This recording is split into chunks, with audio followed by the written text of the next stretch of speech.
I found one message, and my whole marriage fell apart. Part 1, the message that changed everything. Have you ever looked at someone's face? Someone you've loved for years, and suddenly wondered if you ever knew them at all? Because that's exactly what happened to me. It all started with one message. Just one. If I had never picked up his phone that evening, my life might have stayed beautifully ignorant.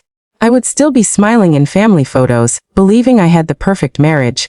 Instead, everything I believed came crashing down. My name is Emily. I'm 36 years old, and until 6 months ago, I believed I was living the life every woman dreams about. A caring husband, a beautiful home, 2 wonderful children, weekend family trips, movie nights on the couch, birthday surprises, anniversary dinners, the kind of marriage people admired from the outside. At least, that's what everyone thought, including me. I met Daniel 13 years ago. He wasn't the loudest man in the room. He wasn't rich. He wasn't charming in the way movies describe charming, but he made me feel safe. When I lost my father, he stayed with me every night for weeks. When I struggled at work, he encouraged me.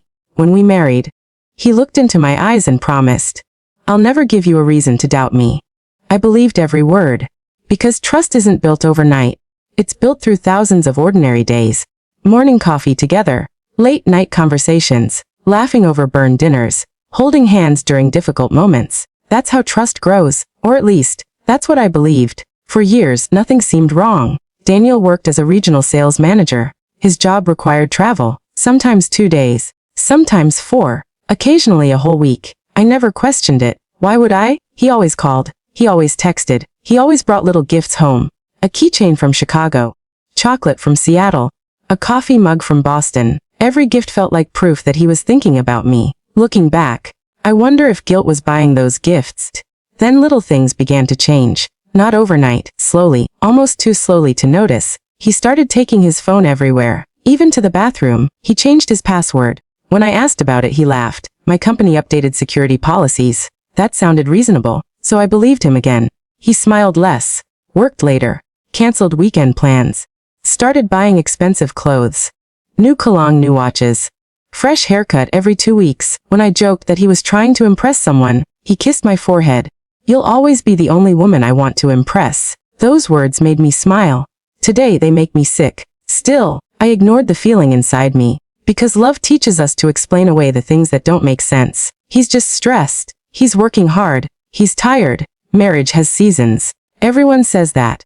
So I convinced myself everything was fine. Until one rainy Thursday evening, the day everything changed. Daniel had fallen asleep on the couch after dinner. The television was still on. Rain tapped softly against the windows. The kids were upstairs doing homework. His phone buzzed. Normally, I would never touch it. Not because he told me not to. Because I respected his privacy. But it kept vibrating. Again and again. I honestly thought it might be work. Maybe something urgent. Maybe his boss. So I reached for the phone. The screen lit up. One notification appeared. Just one sentence. "I already missed last night." I froze. My heart stopped. My hands turned cold. For a second, my brain refused to understand what I was reading. Maybe it was sent to the wrong person. Maybe it was a joke. Maybe.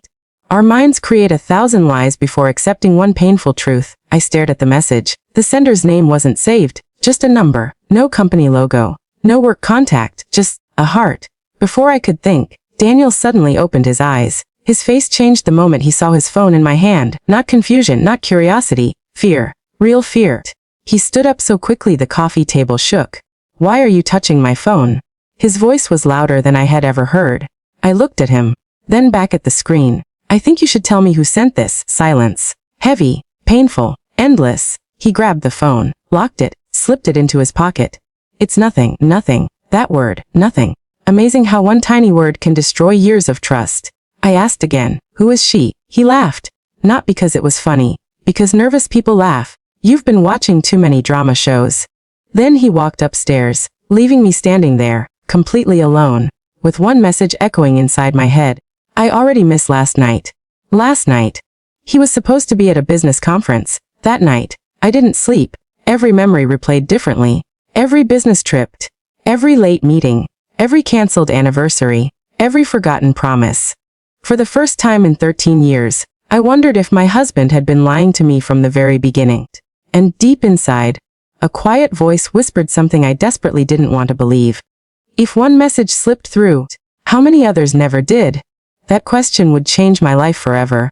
Because the next morning, I decided to stop asking questions and start looking for answers. The next morning, I looked at Daniel across the breakfast table. He smiled. The same smile I had fallen in love with 13 years earlier. But something about it felt different now. It looked practiced, almost rehearsed. "Good morning," he said as he poured himself a cup of coffee. I forced a smile. "Morning." He acted as if nothing had happened. As if I hadn't seen that message. As if our conversation the night before had never existed. That hurt more than the message itself. Because if he could pretend so easily, how long had he been pretending?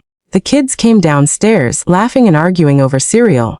Daniel joked with them. He kissed our daughter on the forehead. He reminded our son about his soccer practice. Watching him be such a caring father confused me. Could someone who loved his children this much really be living a lie? I wanted to believe the answer was no, but the message kept replaying in my mind. I already missed last night. Before leaving for work, Daniel walked over and kissed me. "I'll be late tonight. We have an important client meeting." His eyes stayed on mine, almost as if he was waiting to see whether I believed him. I nodded. "Drive safely." He smiled. "Always." A few seconds later, I watched his car disappear down the street. Then I closed the front door and made the biggest decision of my life. I wasn't going to confront him again. Not yet. If there really was another woman, he would only become more careful. No. I needed answers first. Real answers. That afternoon, I opened our family laptop. Daniel rarely used it anymore. He preferred his work laptop.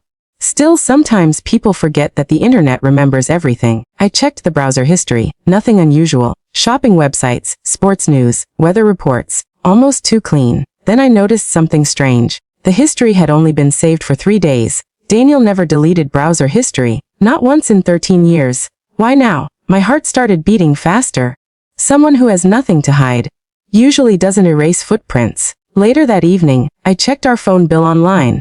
I wasn't looking for anything specific, just hoping something might stand out. It didn't take long. One phone number appeared again, and again, and again. Late at night, early in the morning, during business trips. Even on our anniversary, dozens of calls. Hundreds of text messages, always the same number, never saved in our family contacts. I copied the number into my notebook. For the first time, this no longer felt like suspicion. It felt like evidence. That night, Daniel came home after 10. He looked tired. Or maybe he was pretending to look tired. "I told you the meeting would run late." I smiled gently. "How did it go?" He sighed dramatically. "Long, boring, but successful." He had an answer ready. Too ready. Almost as if he had rehearsed it during the drive home. While he showered, I stood outside the bathroom door. His phone sat charging on the bedside table. I looked at it. My hands trembled. Part of me wanted to unlock it. Another part of me felt guilty. But then I remembered. Trust had already been broken. I wasn't the one who broke it. The next few days became a strange game. Daniel thought everything was normal. I acted like everything was normal. But inside, I was watching, listening, remembering. I noticed things I had ignored for years. He never answered certain calls in front of me. He smiled at messages he quickly deleted. Sometimes he stepped outside just to make a 2-minute phone call. Every small detail added another piece to the puzzle. One Friday afternoon, something unexpected happened. Daniel called me. I forgot an important blue folder in my home office. "Can you bring it to my office?" Of course, I said yes. He gave me the office address and thanked me. As I entered his office building, the receptionist smiled. "You must be Daniel's wife." I nodded. She hesitated. Then she asked something that made my stomach tighten. "Oh, I thought you had already stopped by this morning." I frowned. "What do you mean?" "The woman who said she was meeting Daniel." My heart skipped a beat. "What woman?" The receptionist looked uncomfortable. "I'm sorry, maybe I misunderstood." She quickly changed the subject, but it was too late. The question had already been planted. Who had visited my husband that morning? And why did the receptionist assume she belonged there? On my way home, I couldn't stop thinking. Maybe she was a client. Maybe a coworker. Maybe I was making connections that weren't real. But deep down, I already knew. My instincts were trying to protect me. I had simply ignored them for too long. That weekend, Daniel suggested we take the kids to the park. He laughed, played football with our son, bought ice cream for everyone. He looked like the perfect husband, the perfect father. Watching him smile while hiding something from me was almost unbearable. I realized something important. People who live double lives often become experts at acting, and I had been the easiest audience. Sunday night, while folding laundry, I reached into the pocket of one of Daniel's jackets. There was a small receipt. Nothing unusual at first, until I read the date. It was from a luxury hotel. The same night he had told me he was staying at a company conference. 2 guests, not 1. Room service for 2, breakfast for 2. I sat on the bedroom floor, unable to breathe. This wasn't just a message anymore. This wasn't just suspicion. Someone had shared that hotel room with my husband. Someone who wasn't me. Tears rolled down my face, not because I had proof, but because I finally stopped lying to myself. That night Daniel wrapped his arm around me while we slept. Months earlier, that touch would have made me feel safe. Now, it felt unfamiliar, almost like a stranger pretending to be my husband. I stared at the ceiling until sunrise. One question echoed through my mind. Who is she? I had the phone number. I had the hotel receipt. I had enough evidence to know I wasn't imagining things. But I still didn't know the truth. Not the whole truth. The next morning, while Daniel was getting dressed for work, his second phone rang.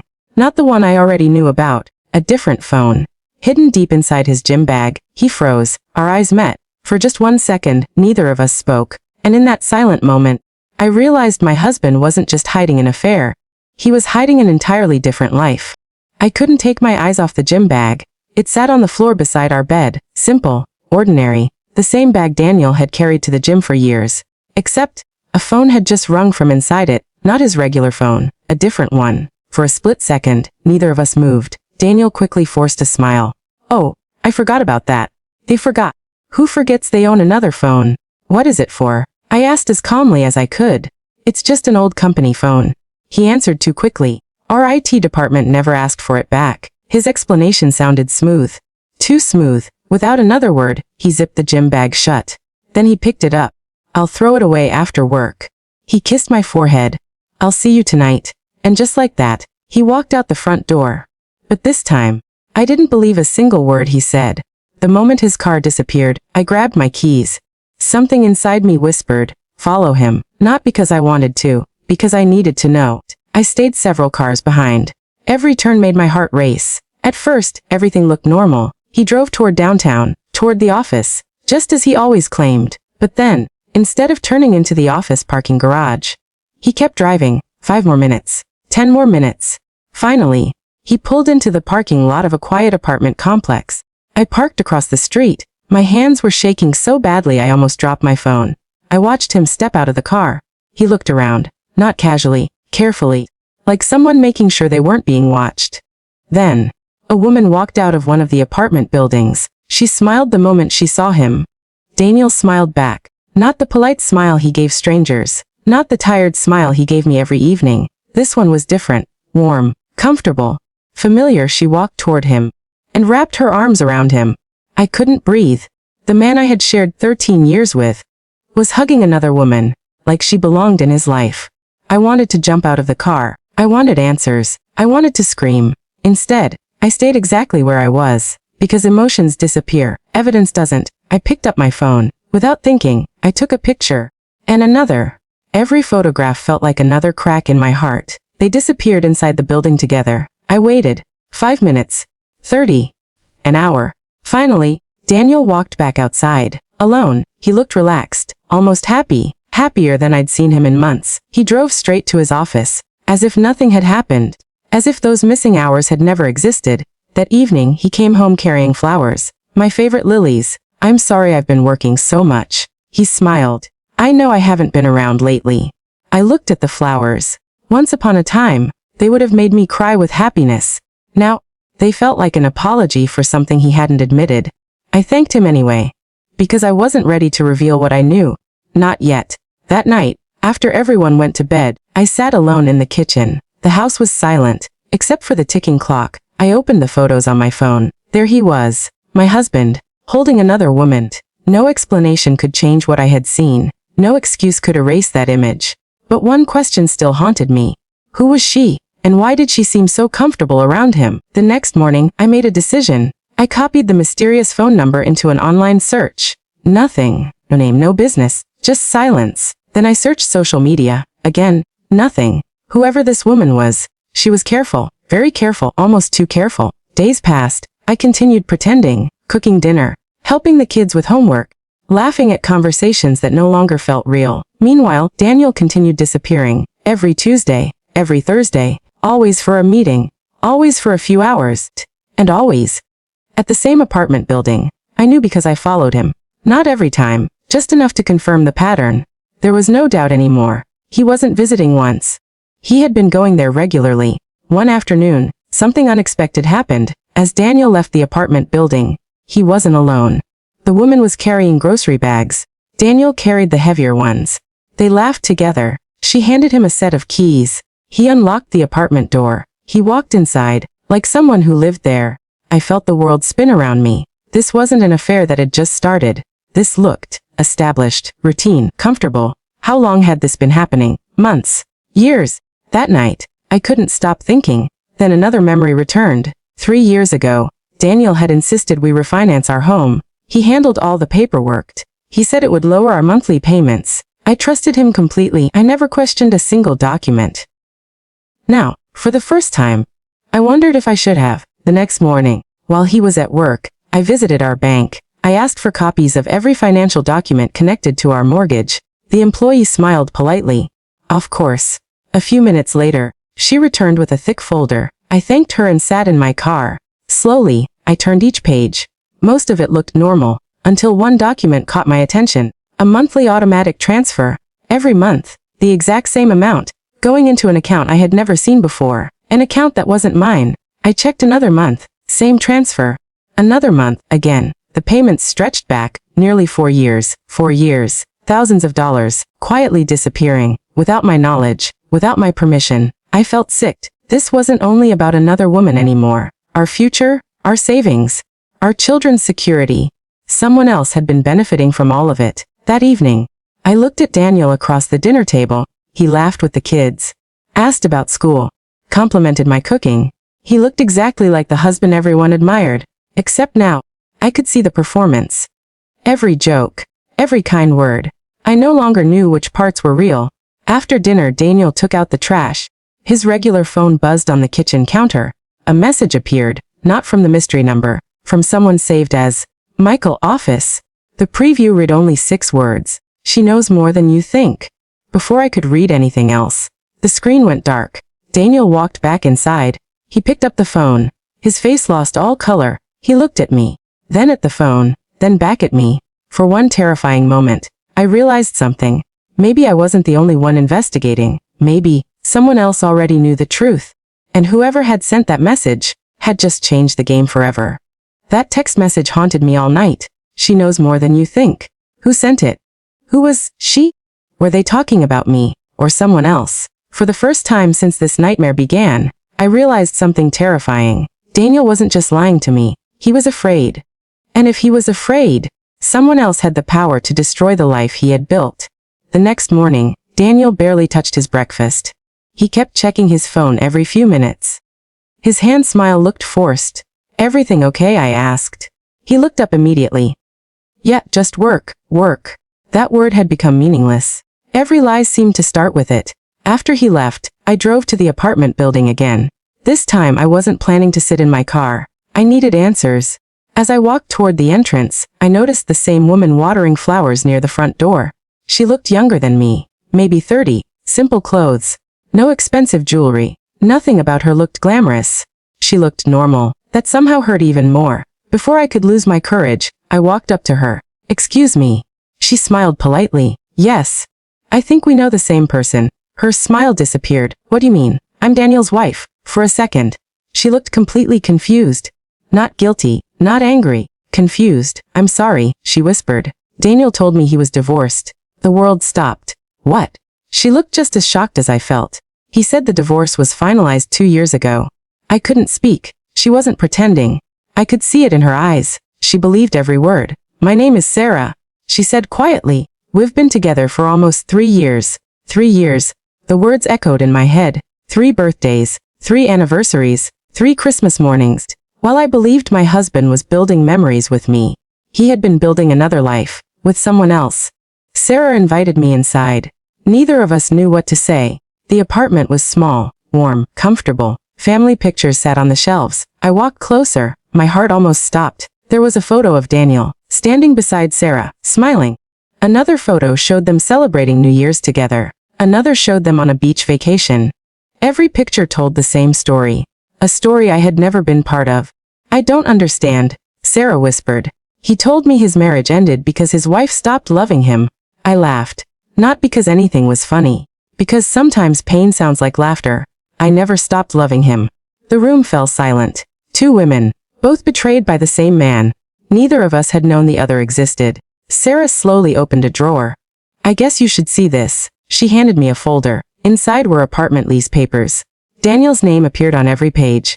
My hand started shaking. He pays half the rent. Sarah nodded. He said it was our home. Our home. The words felt like knives. Then she showed me something even worse. A small velvet box. Inside was a beautiful engagement ring. He proposed 6 months ago. I couldn't breathe.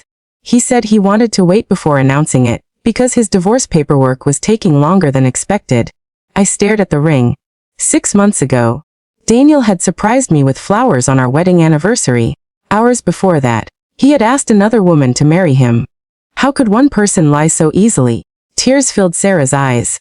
I swear, I never would have done this if I had known. I believed her. For the first time, I realized she wasn't my enemy. She was another victim, just like me. We spent nearly 2 hours talking, comparing dates, comparing stories. Every business trip Daniel had mentioned to me, he had spent with Sarah. Every late-night meeting, every weekend conference, every excuse matched perfectly. His lies had been carefully planned, for years. Then Sarah remembered something. There might be one more thing. She walked into the bedroom. A moment later she returned carrying an old tablet. It's synced to Daniel's cloud account. She handed it to me. I never really used it. My heartbeat quickened. We opened the photo gallery. Hundreds of pictures appeared. Vacations, restaurants, concerts. Then, a folder simply called Documents. Inside were scanned papers, bank statements, insurance forms, property contracts, and something else. A life insurance policy. The beneficiary wasn't me. It wasn't our children. It was Sarah. I stared at the screen. How? Why? Daniel had secretly changed everything, without telling me, without protecting our children. As I continued scrolling, one file caught my attention. It was titled, Investment Plan. I opened it. Inside was a spreadsheet. Every month, for 4 years, money transferred into secret accounts. The same transfers I had discovered at the bank. Only now, everything made sense. Daniel wasn't only supporting another relationship. He had been building an entirely separate future. One where my children and I didn't exist. Sarah covered her mouth. I had no idea where the money came from. I thought he inherited it. I nodded slowly. So did I. When I finally stood to leave, Sarah stopped me. What are you going to do? I looked back at her. A few days earlier, I would have screamed, cried, begged for answers. But something inside me had changed. No, I said quietly. I'm not going to destroy him. I paused. I'm going to let the truth do that. Outside, I sat inside my car for almost an hour, looking through every document, every photograph, every lie. Then I noticed something strange. One email mentioned a meeting with an attorney. Another mentioned updated financial records. Daniel wasn't planning to leave one life behind. He was planning to protect himself before it and proof that he'd been preparing this. For months. Maybe years. But he made one mistake. He underestimated the woman he thought would never ask questions. He underestimated me. As I started the engine, I made a promise to myself. I wouldn't shout. I wouldn't argue. I wouldn't warn him. Instead, I would quietly gather every document, every photograph, every message, every financial record, and when the time was right, the perfect husband everyone admired would have to face the truth he had spent years trying to hide. Because this wasn't the end of my story. It was the beginning of his downfall. And he still had no idea that I already knew almost everything.